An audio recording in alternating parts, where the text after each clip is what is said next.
Easy പോയിന്റിലേക്ക് ഏവർക്കും സ്വാഗതം. +2 സോഷ്യോളജിയുടെ 5ാമത്തെ chapter patterns of social inequality and social exclusion. ഇതിലെ ഫോക്കസ് പോയിന്റ് റിവിഷനിലെ 4ാം ഭാഗം. ഇതിൽ ചോദിക്കാൻ സാധ്യതയുള്ളൊരു ചോദ്യമാണിത്. Explain the struggle for women's equality and right. അതായത് സ്ത്രീ സമത്വത്തിന് വേണ്ടിയും സ്ത്രീകളുടെ അവകാശങ്ങൾക്കും വേണ്ടിയുള്ള പോരാട്ടങ്ങൾ. ഇപ്പോൾ സോഷ്യൽ ഇനീക്വാളിറ്റി, ജെൻഡർ ഇനീക്വാളിറ്റി വളരെ ഇമ്പോർട്ടൻ്റ് ആണ്.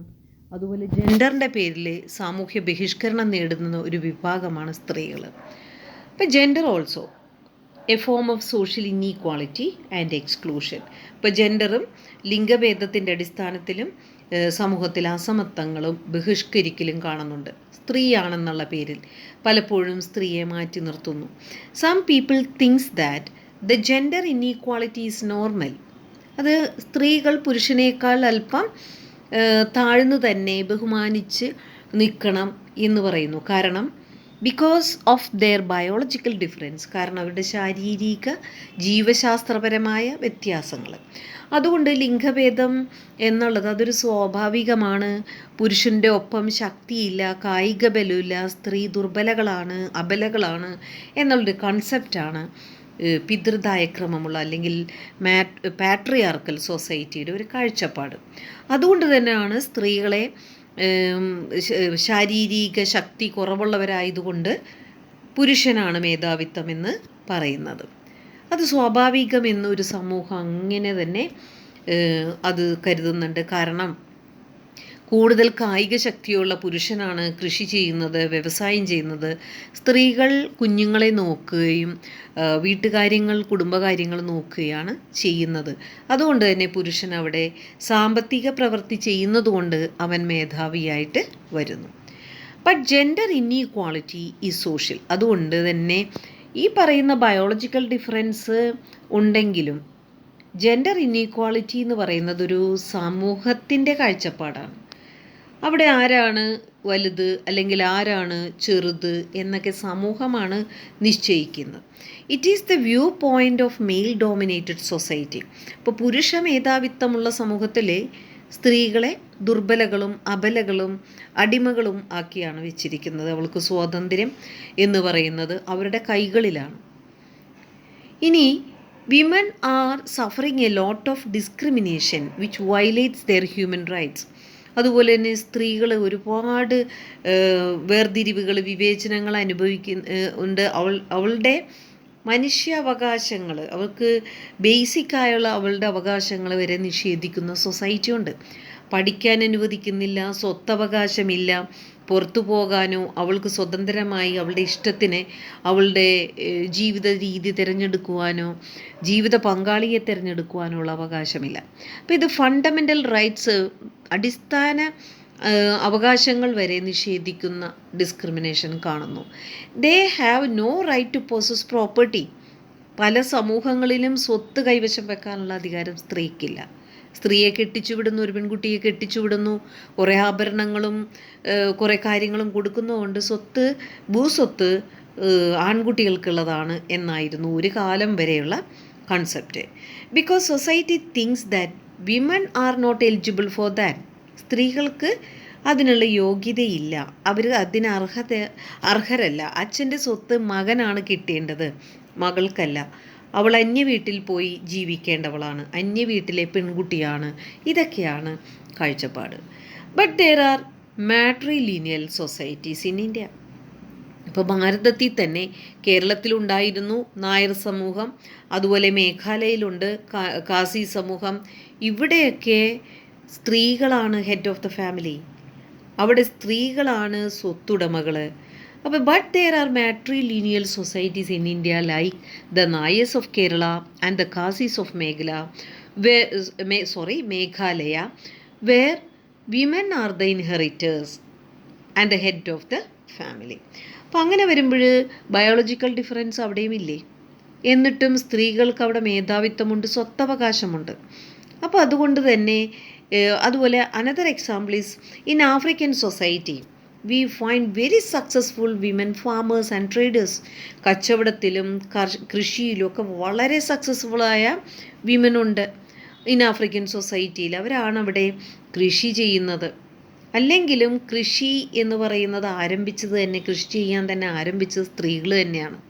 പുരുഷന്മാർ മറ്റു ജോലികൾ ചെയ്യുമ്പോൾ സ്ത്രീകളാണ് ആദ്യമായിട്ട് വിത്തുകൾ പാകി കൃഷി പറിച്ചു നട്ട് കൃഷിയൊക്കെ ചെയ്യാൻ തുടങ്ങിയത്.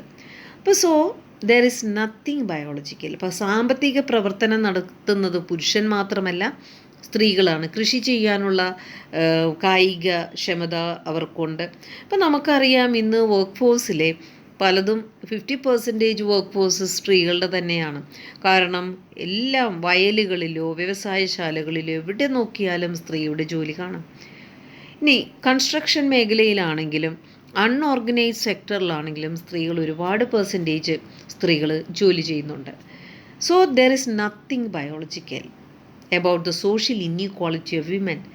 ഈ സാമൂഹ്യ അസമത്വം എന്ന് പറയുമ്പോൾ സ്ത്രീകളെ മാറ്റി നിർത്തുന്നത് അത് ബയോളജിക്കൽ അല്ല. സ്ത്രീകളുടെ ശാരീരിക ക്ഷമത പുരുഷനോടൊപ്പം ഇല്ല എന്ന് പറഞ്ഞതുകൊണ്ടുമല്ല, അത് സാമൂഹ്യ കാഴ്ചപ്പാട് മാത്രമാണ്.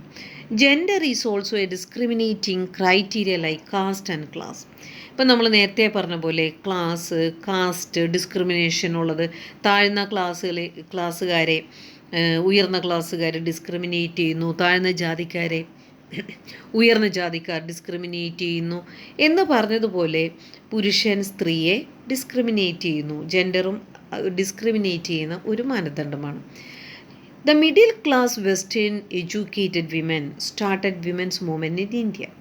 ഇതിൽ നിന്നൊക്കെ സ്ത്രീകൾക്ക് അവകാശങ്ങളുണ്ട്, സ്ത്രീകൾക്കും മനുഷ്യനായിട്ട് തന്നെ ജീവിക്കണം, ഈ സമൂഹത്തിലെ 50% വർക്ക് ഫോഴ്സ് സ്ത്രീകളുടെ തന്നെയാണ്, അതുകൊണ്ട് സ്ത്രീകൾക്കും അവകാശങ്ങളുണ്ട് എന്ന് പറഞ്ഞ് middle class western educated women, ബ്രിട്ടീഷുകാരിവിടെ വന്നപ്പോൾ സ്ത്രീകൾക്ക് വിദ്യാഭ്യാസം ലഭിച്ചു. അതോടെ മധ്യവർഗത്തിലുള്ള സ്ത്രീകൾ അവർ പ്രസ്ഥാനവുമായിട്ട് മുന്നോട്ട് വന്നു. The men folk also did not sit quiet in fighting for women's right.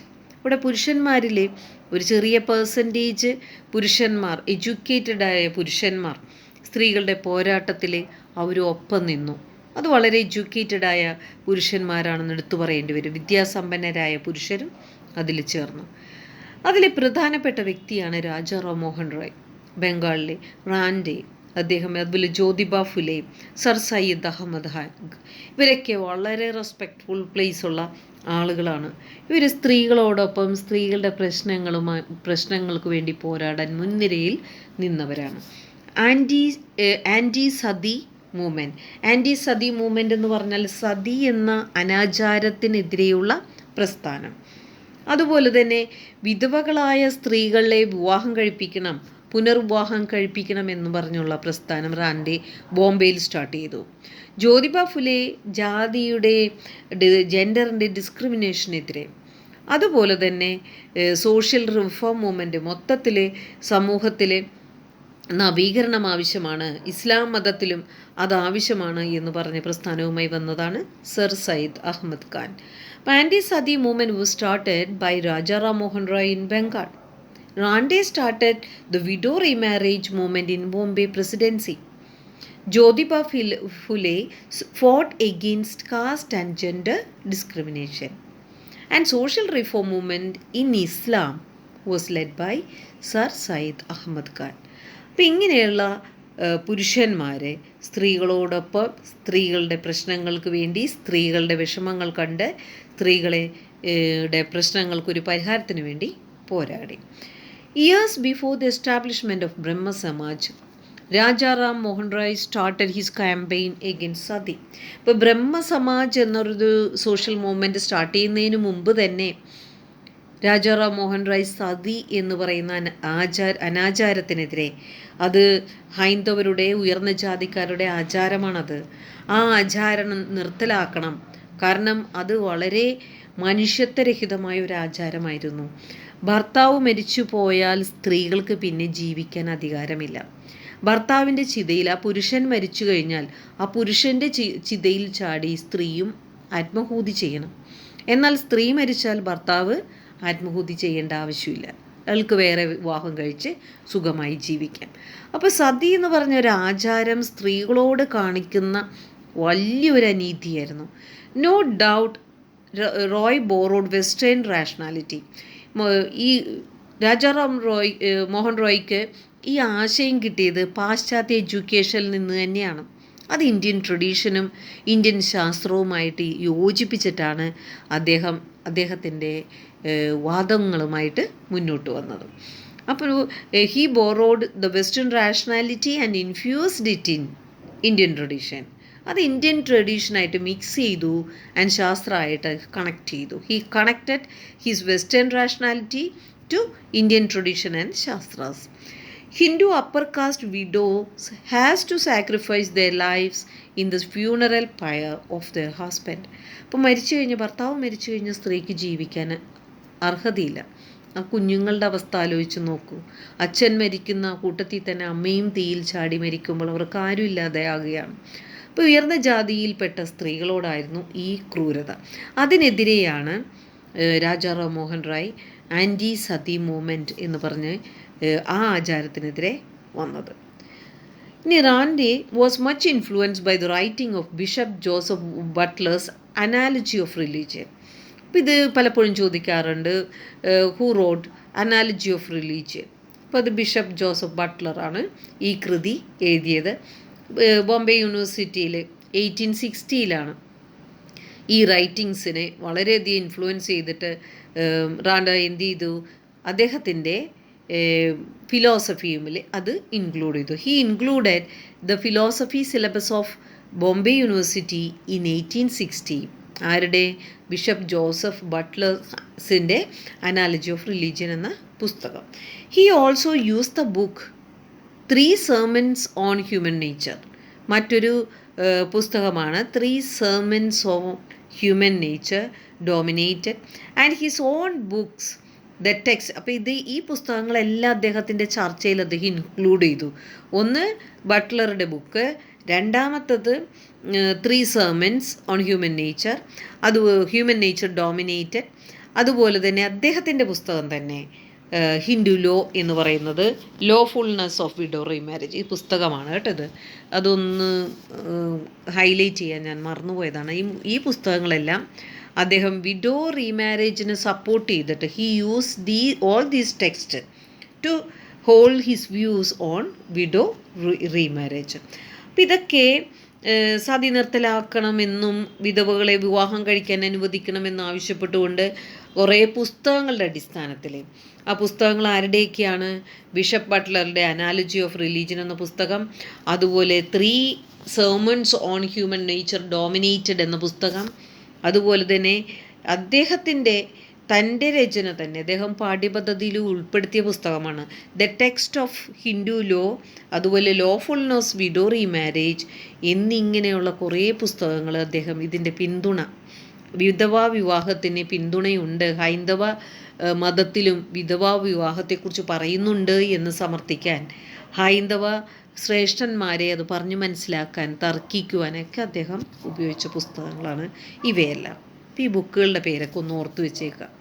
Maths ഫോളോയിങ്ങിലോ അല്ലെങ്കിൽ പുസ്തകങ്ങൾ തന്നെ ആരാണോ ഓദർ എന്നൊക്കെ ചോദിക്കാം. ഇനി ജ്യോതിബ ഫുലെ അദ്ദേഹം സ്ഥാപിച്ചതാണ് സത്യശോധക് സമാജ് എന്ന് പറയുന്ന ഒരു movement. He emphasise truth seeking. അദ്ദേഹം സത്യാന്വേഷി എന്നുള്ള ആ ഒരു പേരാണ് അദ്ദേഹം ഇതിലൂടെ ആ സമാജത്തിലൂടെ അദ്ദേഹം കാണിച്ചത്, ലോകത്തിന് കാണിച്ചു കൊടുത്തത്. He attacked gender discrimination. സ്ത്രീകളോട് കാണിക്കുന്ന വിവേചനത്തെ അദ്ദേഹം വിമർശിക്കുകയും അത് സ്ത്രീകൾക്കും പുരുഷനോടൊപ്പം സ്വാതന്ത്ര്യം ആവശ്യമുണ്ട്, അവരെയും പുറത്തേക്കിറക്കണം, അകത്തളങ്ങളിൽ പൂട്ടിയിടേണ്ടവരല്ല എന്നൊക്കെ അദ്ദേഹവും വാദിച്ചു. അപ്പോൾ ഫുലെയാണ് സത്യശോധക് സമാജം സ്ഥാപിച്ചത്. ലക്ഷ്യം എന്ന് പറഞ്ഞാൽ ട്രൂത്ത് സീക്കിങ് അല്ലെങ്കിൽ സത്യാന്വേഷണമാണ്. ഇനി അദ്ദേഹത്തിൻ്റെ അഭിപ്രായത്തിൽ ബ്രാഹ്മണ സൊസൈറ്റിയിലെ 2 ലോവർ കാസ്റ്റ് ഉണ്ട്. ഒന്ന് സ്ത്രീകൾ, 2 അൺടച്ചബിൾ. അപ്പോൾ ലോവർ കാറ്റഗറിയിൽപ്പെട്ട 2 ക്ലാസ്സസ് ആണ് വിമൻ ആൻഡ് അൺടച്ചബിൾസ് എന്നാണ് സാധാരണ ബ്രാഹ്മണ കൾച്ചറിലുള്ളത്. അദ്ദേഹം ഇതിനെതിരെയാണ് പോരാടിയത്. ജാതി ലിംഗ വിവേചനം, ജാതി വിവേചനത്തിനെതിരെ അദ്ദേഹം പോരാടി, ലിംഗവിവേചനത്തിനെതിരെയും ജ്യോതിബ ഫുലെ പോരാടി. ഇനി മുസ്ലിം സൊസൈറ്റിയിൽ കുറേ മാറ്റങ്ങൾ വരണം. അതിനുവേണ്ടി Sir Syed Ahmad Khan's effort reform Muslim society draw it strength from western idea and holy books. അപ്പോൾ വിശുദ്ധ ഗ്രന്ഥം ആധാരമാക്കി അല്ലെങ്കിൽ വെസ്റ്റേൺ ആശയങ്ങൾ കടമെടുത്തുകൊണ്ട് ഈ സർ സയ്യദ് അഹമ്മദ് ഖാനും മുസ്ലിം സമുദായത്തിലെ പെൺകുട്ടികൾക്ക് വേണ്ടി അവരുടെ വിദ്യാഭ്യാസത്തിന് വേണ്ടിയാണ് നിലകൊണ്ടത്. പക്ഷെ വളരെ ഓർത്തഡോക്സ് ആയതുകൊണ്ട് പെട്ടെന്ന് തന്നെ അവരെ വിദ്യാലയങ്ങളിൽ അയക്കാനൊന്നും ആരും തയ്യാറായിരുന്നില്ല. അതുകൊണ്ട് sir Syed Ahmad Khan suggested the view that എന്താണ്, അവിടെ വീട്ടിൽ തന്നെ അതിർത്തിക്കുള്ളിൽ പഠനം ആകണം എന്ന് ആവശ്യപ്പെട്ടു. He and Dayananda Saraswati stood for women's education. ഇവർ രണ്ടുപേരും Arya Samaj, Dayananda Saraswati was the founder of Arya Samaj. Both of these personality stood for women's education. അപ്പം ഇതൊക്കെയാണ് സ്ത്രീകളെക്കുറിച്ച് പറയുന്നത്. അതുപോലെ സ്ത്രീ വിദ്യാഭ്യാസത്തിന് ഒരു കാറ്റഗറി പറഞ്ഞിട്ടുണ്ട്. സ്ത്രീകളുടെ വിദ്യാഭ്യാസം എന്ന് പറയുമ്പോൾ മതതത്വങ്ങളായിരിക്കണം, ഗൃഹഭരണത്തിനുള്ള അറിവുകൾ, കൈത്തൊഴിലുകൾ, കുട്ടികളെ എങ്ങനെ വളർത്തുക, ഇതൊക്കെ ആയിരിക്കണം സിലബസ് എന്നും അവർ സജസ്റ്റ് ചെയ്തു. There are some wrong notions regarding the fight for women's right have entered in the Indian mind. ഇപ്പം ആളുകളുടെ ഇടയിൽ ഒരു തെറ്റായ ചിന്ത വന്നു. ഈ റീഫോമേഴ്സ് എല്ലാം പുരുഷന്മാരല്ലേ, അപ്പോൾ ഇതെല്ലാം സാമൂഹ്യ പ്രസ്ഥാനവുമായി മുന്നോട്ട് വന്നതെല്ലാം പുരുഷന്മാരാണ്. ഇപ്പം നമ്മൾ പറഞ്ഞ രാജാ റാംമോഹൻ റോയും റാൻഡെ, ജ്യോതിബ ഫുലെ, സർ സയ്യദ് അഹമ്മദ് ഖാൻ, ഇങ്ങനെയുള്ള ഗ്രേറ്റ് പേഴ്സണാലിറ്റീസാണ് സ്ത്രീകളുടെ ഈക്വാളിറ്റിക്ക് വേണ്ടി വന്നത് എന്നൊരു ചിന്തയുണ്ട്. സ്ത്രീകളൊന്നും പുറത്തേക്ക് ഇറങ്ങിയില്ല, അവരാരും ഈ സോഷ്യൽ മൂവ്മെൻറ്റിൽ പങ്കെടുത്തില്ല എന്നൊരു തെറ്റായ ധാരണയുണ്ട്. അത് തികച്ചും തെറ്റാണ്. All social reforms for women were organised by men alone എന്നാണ് സം പീപ്പിൾ തിങ്കിങ്. അവിടെ some think that all social reforms for women are organised by men alone. അല്ല. So also others have the wrong notion that we got the idea of women's right from the west. പിന്നെ മറ്റൊരു wrong Notion എന്താണ്, നമുക്ക് ഈ ആശയങ്ങളൊക്കെ കിട്ടിയത് പാശ്ചാത്യരുടെ ഐഡിയയിൽ നിന്നാണ്, equality എന്നുള്ളൊരു ആശയം കിട്ടിയത്. പക്ഷേ ഇത് രണ്ടും തെറ്റാണ്. Both these are wrong. ഇപ്പോൾ സ്ത്രീകളുടെ അവകാശത്തിന് വേണ്ടി പുരുഷൻ മാത്രം അല്ല പോരാടിയത്, സ്ത്രീകളും ഒപ്പം തന്നെ നിന്ന് പോരാടി. അതുപോലെ തന്നെ സ്ത്രീകളുടെ ഈ തുല്യതയ്ക്ക് വേണ്ടി ആദ്യമായിട്ട് ഈ ആശയങ്ങൾ പാശ്ചാത്യരുടെ ആശയങ്ങളൊന്നുമല്ല, ഇത് പണ്ടേ ഇവിടെ ഉണ്ടായിരുന്ന ആശയങ്ങൾ തന്നെയാണ്. അപ്പോൾ ഈ കാഴ്ചപ്പാടുകളെല്ലാം തന്നെ തെറ്റാണ്. ഇപ്പം 1882 ബാക്ക് ഇൻ 1882 താരാബായ് ഷിൻഡെ ഒരു ഹൗസ് വൈഫാണ്, അത്ര എഡ്യൂക്കേറ്റഡായ ഒരു സ്ത്രീയും കൂടിയല്ല, ഒരു സാധാരണ വീട്ടമ്മ ഫ്രം മഹാരാഷ്ട്ര ബ്രോട്ട് ഔട്ട്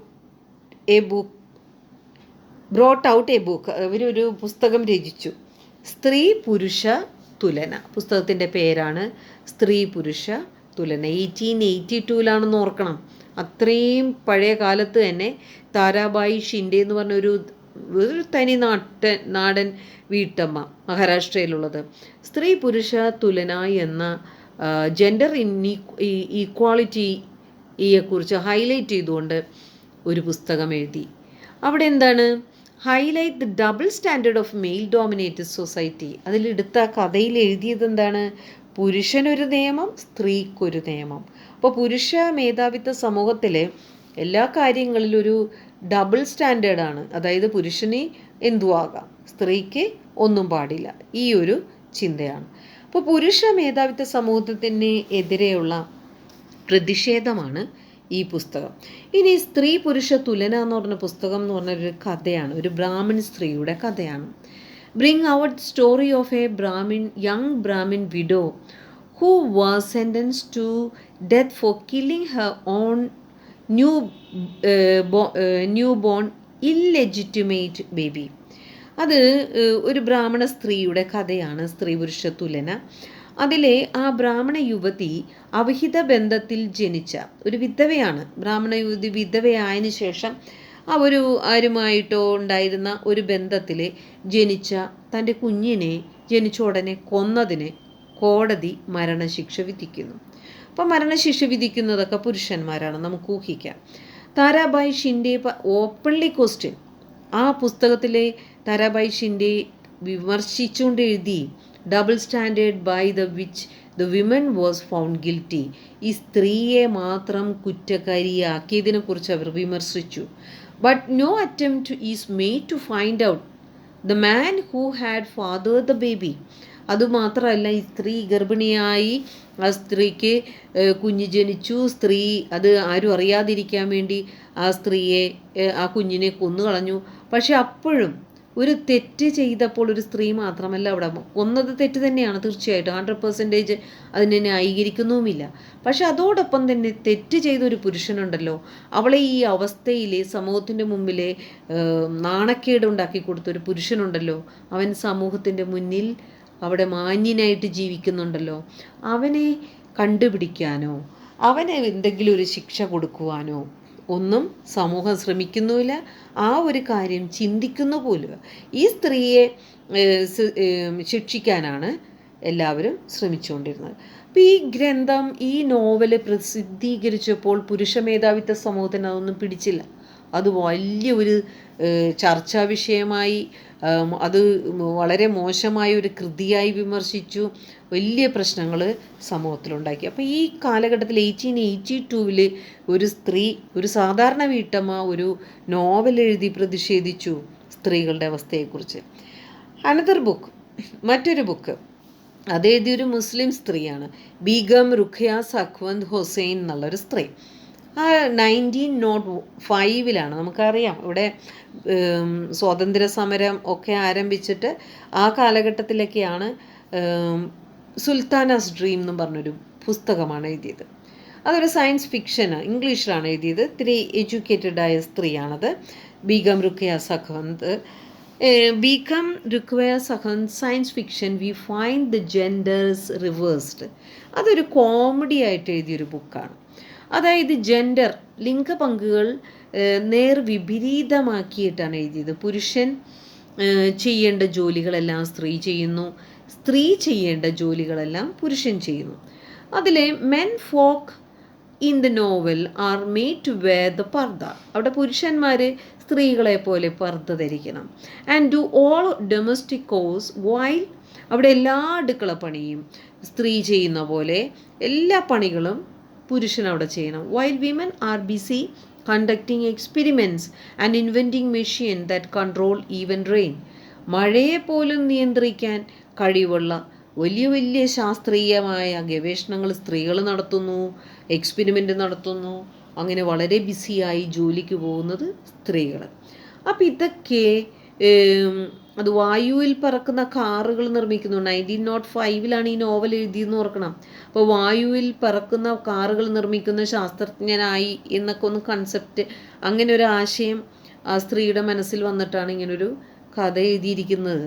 അപ്പോൾ ഇത്രയും പുരുഷനും സ്ത്രീയും ജെൻഡർ റോള്, റിവേഴ്സ് റോളുകൾ ചെയ്യുന്ന ആ കഥ, അതുപോലെ തന്നെ സമൂഹത്തിന് ഒട്ടും തന്നെ പിടിച്ചില്ല, പ്രത്യേകിച്ച് പുരുഷന്മാർക്ക്. ഇതും സമൂഹത്തിൽ ഒരുപാട് പ്രശ്നങ്ങളുണ്ടാക്കി. അപ്പോൾ സ്ത്രീകളും ഇതുപോലെ തന്നെ സമൂഹത്തിലേക്ക് ഒരു കാഴ്ചപ്പാടുമായി ഇറങ്ങിയിട്ടുണ്ട് എന്നുള്ളതിന് തെളിവാണ് ഇതെല്ലാം. Several social movements emerged and fought against religious practices and superstitions of social customs that degraded women. ഇപ്പോൾ സമൂഹത്തിൽ സ്ത്രീകൾ ഒരുപാട് റിലീജിയസ് പ്രാക്ടീസ് ഉണ്ട്, അന്ധവിശ്വാസങ്ങളുണ്ട്, ആചാരങ്ങളുണ്ട് സ്ത്രീകളെ തരം താത്തുന്നത്. സ്ത്രീകളെ തരം താത്തുന്ന രീതിയിൽ സ്ത്രീകൾ അങ്ങനെ വരാൻ പാടില്ല, അശുദ്ധയായ സ്ത്രീ ക്ഷേത്രത്തിൽ കയറാൻ പാടില്ല, സ്ത്രീ അതുമ്പോൾ ടച്ച് ചെയ്യാൻ പാടില്ല, അതുപോലെ വിധവയായ സ്ത്രീകൾ മംഗളകർമ്മത്തിൽ പങ്കെടുക്കാൻ പാടില്ല, എന്നാൽ ഭാര്യ മരിച്ച പുരുഷനെ പങ്കെടുക്കാം. അപ്പം ഇങ്ങനെ ഒരുപാട് ഡീഗ്രേഡ് ചെയ്യുന്ന അന്ധവിശ്വാസങ്ങൾ സ്ത്രീകളുമായിട്ട്, സ്ത്രീകളെ തരം താഴ്ത്തുന്ന രീതിയിൽ അതിനെല്ലാത്തിനും നേരെ വിമർശനമുയർത്തി ഇങ്ങനെയുള്ള സംഘടനകൾ. ഇനി ഈ കാലഘട്ടത്തിൽ ഗാന്ധിജി രംഗത്തേക്കിറങ്ങി. ഗാന്ധിജി സൗത്ത് ആഫ്രിക്കയിൽ നിന്നൊക്കെ തൻ്റെ ജോലിയൊക്കെ ഉപേക്ഷിച്ച് സ്വാതന്ത്ര്യ സമരത്തിലേക്ക് പങ്കെടുക്കാനെത്തിയ ആ കാലഘട്ടത്തിൽ അദ്ദേഹവും ഇതുപോലെ തന്നെ കുറേ സംഘടനകൾ, വിമൻസ് ഓർഗനൈസേഷനൊക്കെ ഉണ്ട്. When Gandhiji came on national scene, women's organisation freedom സ്ട്രഗിളിൽ അങ്ങോട്ട് ജോയിൻ ചെയ്തു ഗാന്ധിജിയോടൊപ്പം. Contributed they share by actively participate in the freedom struggle. അപ്പോൾ സ്ത്രീകൾ അടുക്കളയിൽ നിന്ന് അരങ്ങത്തേക്ക് എന്ന് പറഞ്ഞ പോലെ സ്വാതന്ത്ര്യ സമരത്തിൽ സ്ത്രീകൾ ഇറങ്ങി വരികയോ. 50% സ്ത്രീകൾ വീട്ടിനകത്ത് കുത്തിയിരിക്കുകയാണ്. അപ്പോൾ സ്ത്രീകളും ഇറങ്ങി വരിക എന്ന് ആഹ്വാനം ചെയ്തപ്പോൾ സ്ത്രീകളും ഫ്രീഡം സ്ട്രഗിളിന് വേണ്ടി എത്തി, സ്വാതന്ത്ര്യ സമരത്തിന് വേണ്ടി. അപ്പോൾ വിമൻസ് ഓർഗനൈസേഷനാണ് ഏറ്റവും കൂടുതൽ അതിനു വേണ്ടി പ്രവർത്തിച്ചത്. Equality between men and women was accepted, one of the objective in the fundamental right. അത് തന്നെ തീരുമാനിച്ചു. ഇന്ത്യൻ നാഷണൽ കോൺഗ്രസ് 1931 കൂടിയ കറാച്ചി സെഷനിൽ ഒരു തീരുമാനം എടുത്തു. അവിടെ ഫണ്ടമെൻ്റൽ റൈറ്റ് എന്ന് പറഞ്ഞാൽ പുരുഷൻ്റെ മാത്രമല്ല, അവിടെ സ്ത്രീക്കും പുരുഷനും ഒരേപോലെ ഈക്വലായ അടിസ്ഥാന മൗലിക അവകാശങ്ങൾ. അത് 1931 തന്നെ തീരുമാനിച്ചു. അതങ്ങനെ തന്നെ നമ്മൾ ചെയ്യണം. അപ്പോൾ അത് സ്ത്രീകളുടെ സമത്വം അത് പ്രഖ്യാപിച്ചു, സ്ത്രീകളുടെ സമത്വം ഏറ്റെടുത്തു. അതുപോലെ കോൺസ്റ്റിറ്റ്യൂഷൻ ഇന്ത്യ വന്നപ്പോൾ ഉറപ്പ് നൽകി എല്ലാവർക്കും വോട്ടവകാശം. അവിടെ സ്ത്രീ പുരുഷൻ എന്നുള്ള വിവേചനമൊന്നുമല്ല, പ്രായപൂർത്തി വോട്ടവകാശം. അതുപോലെ തന്നെ പൊളിറ്റിക്സിലും സ്ത്രീക്ക് ഫുൾ പാർട്ടിസിപ്പേഷൻ, ഇതൊക്കെ കൊടുക്കാം. അതുപോലെ തന്നെ ആർട്ടിക്കിൾ 15 ഈ കോൺസ്റ്റിറ്റ്യൂഷനിലെ ഏറ്റവും ശക്തമായിട്ട് സ്ത്രീകളെ മാത്രമല്ല, ജാതിയുടെ അടിസ്ഥാനത്തിൽ, മതത്തിൻ്റെ അടിസ്ഥാനത്തിൽ, വംശത്തിൻ്റെ അടിസ്ഥാനത്തിൽ, അല്ലെങ്കിൽ സെക്സ് ജെൻഡറിൻ്റെ അടിസ്ഥാനത്തിൽ, അല്ലെങ്കിൽ ഒരു പ്രത്യേക സ്ഥലത്ത്, അത് ആദിവാസി ഗ്രൂപ്പിനെ ഉദ്ദേശിച്ചാണ്, പ്ലേസ് ഓഫ് ബർത്തിൻ്റെ അടിസ്ഥാനത്തിലൊക്കെ വേർതിരിവ് പാടില്ല, ഡിസ്ക്രിമിനേഷൻ പാടില്ല. അത് ആർട്ടിക്കിൾ 15. അപ്പോൾ ഇതൊക്കെ വന്നപ്പോഴും അതുപോലെ സ്ത്രീ സംഘടനകൾ, women's organisation created among woman an awareness of gender equality. സ്ത്രീകൾക്ക് തന്നെ തങ്ങൾ പുരുഷന്മാരുടെ അടിമയായി ജീവിച്ചവരത് ശീലിച്ചിരുന്നു. അതുകൊണ്ട് അവർക്ക് അതിലൊരു ബുദ്ധിമുട്ടും തോന്നിയിരുന്നില്ല. അവർ അടുത്ത തലമുറയെയും വാർത്തെടുക്കുന്നത് പുരുഷൻ്റെ അടിമയായി, പുരുഷൻ്റെ ആജ്ഞകൾ കേട്ട് അവൻ്റെ ഇഷ്ടത്തിൽ അവൻ്റെ കാര്യങ്ങൾ നോക്കി ജീവിക്കുക എന്നതാണ്. പക്ഷെ അവിടെ സ്ത്രീ ഒരു മനുഷ്യനാണ്, ഒരു വ്യക്തിയാണ് എന്നുള്ള കൺസിഡറേഷൻ അന്നും ഉണ്ടായിരുന്നില്ല. ഇന്നും അത് കുറവ് തന്നെയാണ്. അപ്പോൾ ഈ അവയർനെസ് സ്ത്രീകൾക്ക് തന്നെ കൊടുത്തു. കാരണം ഒരു സ്ത്രീയുടെ ശത്രു സ്ത്രീ തന്നെയാണ്. ഏതൊരു വീട്ടിലും സ്ത്രീയെ അടിമയാക്കുന്നതിൽ പുരുഷനോടൊപ്പം തന്നെ ആ വീട്ടിലെ സ്ത്രീകൾക്കും പങ്കുണ്ട്. അപ്പോൾ some national organisation which came forward with much revolutionary ideas. അപ്പോൾ ഒരുപാട് സംഘടനകൾ ഇങ്ങോട്ട് വന്നു, സ്ത്രീ സംഘടനകൾ. അത് വളരെ നല്ല ഐഡിയാസുമായിട്ട് എത്തിയതാണ്. അത് വിമൻസ് ഇമാൻസിപ്പേഷൻ, സ്ത്രീകളുടെ സ്വാതന്ത്ര്യം, അതിനുവേണ്ടി വന്നതാണ് ഭാരത് മഹിളാ പരിഷത്ത്. അതുപോലെ മറ്റൊരു സംഘടനയാണ് ഭാരത സ്ത്രീ ബാലമണ്ഡൽ. പിന്നൊന്ന് വിമൻസ് ഇന്ത്യൻ അസോസിയേഷൻ, ആനി ബെസൻറ്റിൻ്റെ, that was started by Annie Besant. ഇതൊക്കെ സ്ത്രീ സംഘടനകളാണ്. ഇവരുടെ ലക്ഷ്യം എന്താണ്? Women's education. First aim is women's education. സ്ത്രീകൾക്ക് വിദ്യാഭ്യാസം കൊടുക്കണം. ഇന്നും ഒരു വിഭാഗം ആളുകൾ സ്ത്രീകളുടെ വിദ്യാഭ്യാസത്തിനെ തടസ്സപ്പെടുത്തുന്നുണ്ട്. നേരത്തെ വിവാഹം കഴിപ്പിച്ചു കൊടുത്തിട്ട് സ്ത്രീകൾക്ക് വിദ്യാഭ്യാസം ആവശ്യമില്ല എന്ന് ചിന്തിക്കുന്ന ഒരു വിഭാഗം ഇനിയുമുണ്ട് നമ്മുടെ സമൂഹത്തിൽ. മാറണം, തീർച്ചയായിട്ടും മാറണം. സ്ത്രീകൾക്ക് വിദ്യാഭ്യാസം എന്ന് പറയുന്നത് അത് സ്ത്രീയെ പ്രാപ്തയാക്കിയാണ്, എംപവർമെൻ്റ് ആണ്, അത് ശാക്തീകരണമാണ്. കാരണം സ്ത്രീക്ക് സ്വന്തം കാലിൽ എപ്പോഴും ഭർത്താവിൻ്റെ തണലിൽ നിൽക്കുമ്പോൾ നമുക്ക് പലപ്പോഴും ആവശ്യമായി വരും. സ്ത്രീകൾക്ക് ഭർത്താവ് മരിച്ചുപോയ സ്ത്രീകൾ, ഭർത്താവ് രോഗശൈലിയിലെത്തുമ്പോൾ സ്ത്രീകൾക്ക് അവിടെ തീർച്ചയായിട്ടും സ്വന്തമായൊരു നിലനിൽപ്പ് ആവശ്യമാണ്. അപ്പം അതുകൊണ്ട് സ്ത്രീകളുടെ വിദ്യാഭ്യാസം എന്ന് പറഞ്ഞാൽ ഇതൊരു അത്യാവശ്യം ഒരു ആവശ്യമാണ്. ഒരു വ്യക്തിയുടെ മൗലിക അവകാശം തന്നെയാണ് സ്ത്രീ വിദ്യാഭ്യാസം. അതുപോലെ അബോളിഷൻ ഓഫ് സോഷ്യൽ ഈവിളാണ് രണ്ടാമത്തെ ലക്ഷ്യമായിട്ട് ഈ സംഘടനകൾ പ്രവർത്തിച്ചത്.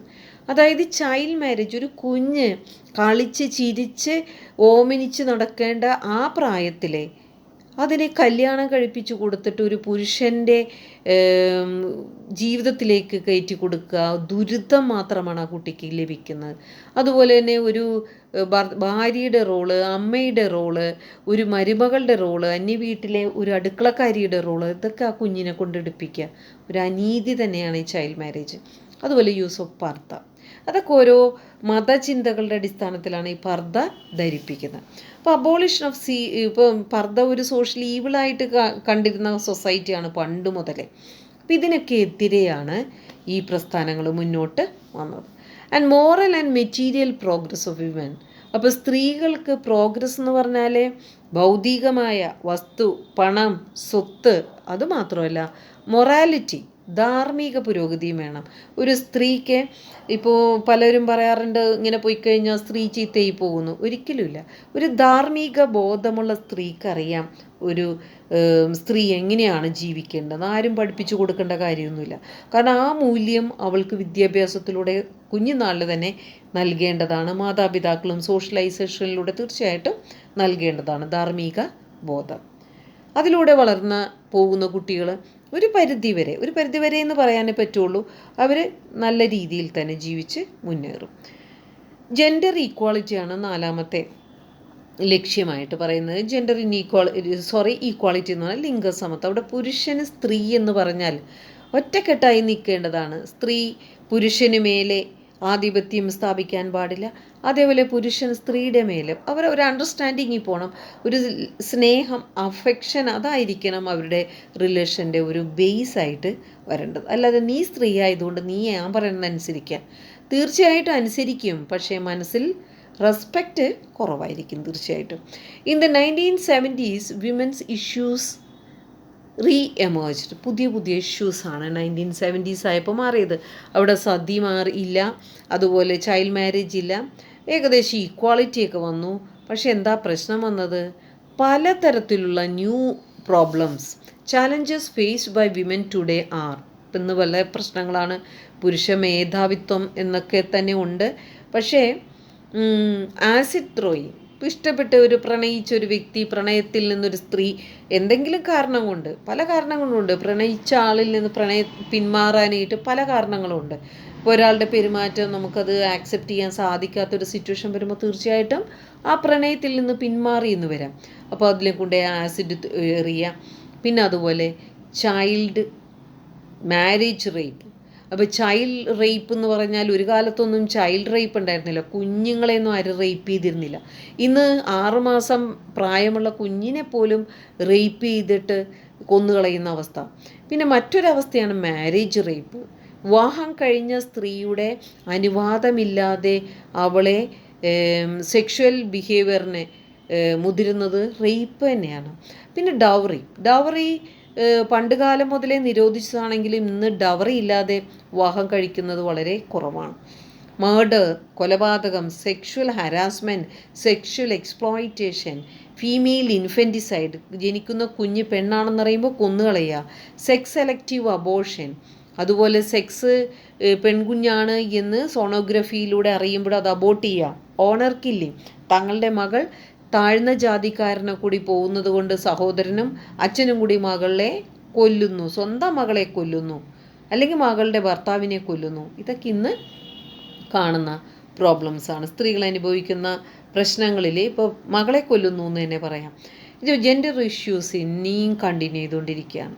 അപ്പോൾ ഒരു കാലഘട്ടത്തിലുള്ള ജെൻഡർ ഇഷ്യൂ അല്ല, ഇന്ന് വേറെ മറ്റു ഇഷ്യൂസാണ്. ഇന്ന് സ്ത്രീകൾ ഇന്നും അനുഭവിക്കുന്നത് ഒരുപാട് പ്രശ്നങ്ങളാണ്. സ്ത്രീധന മരണങ്ങൾ നമുക്കിന്ന് പേപ്പർ വായിക്കുമ്പോൾ അല്ലെങ്കിൽ മീഡിയ കാണുമ്പോൾ തന്നെ നമുക്ക് മനസ്സിലാകാം ഒരു സ്ത്രീയെ എങ്ങനെയൊക്കെയാണ് ഒഴിവാക്കുന്നത്, സ്വന്തം ഭർത്താവ് ഒഴിവാക്കുന്നത്, പല രീതിയിൽ അവളെ കൊന്നുകളയുന്നു, കുഞ്ഞുങ്ങളെ അടക്കം കൊന്നുകളയുന്നു. അതുപോലെ തന്നെ ഓരോന്നും ചെയ്യുന്നത് നമുക്ക് വിശ്വസിക്കാൻ പറ്റാത്ത, ഇന്ന് മോഡേൺ കാലമാണ്, അല്പം ആളുകൾ എഡ്യൂക്കേറ്റഡായ കാലമാണ് എന്ന് പറഞ്ഞാലും സ്ത്രീകളോടുള്ള അതിക്രമം ഇന്നും അതേ രീതിയിൽ തന്നെ ഒരു തരത്തിലല്ലെങ്കിൽ മറ്റൊരു തരത്തിൽ തുടർന്നുകൊണ്ടിരിക്കുകയാണ്. അത് ഇനിയും മാറേണ്ടതുണ്ട്. പിന്നെ അടുത്ത ടോപ്പിക്കുമായി ഉടനെ എത്താം. Thank you.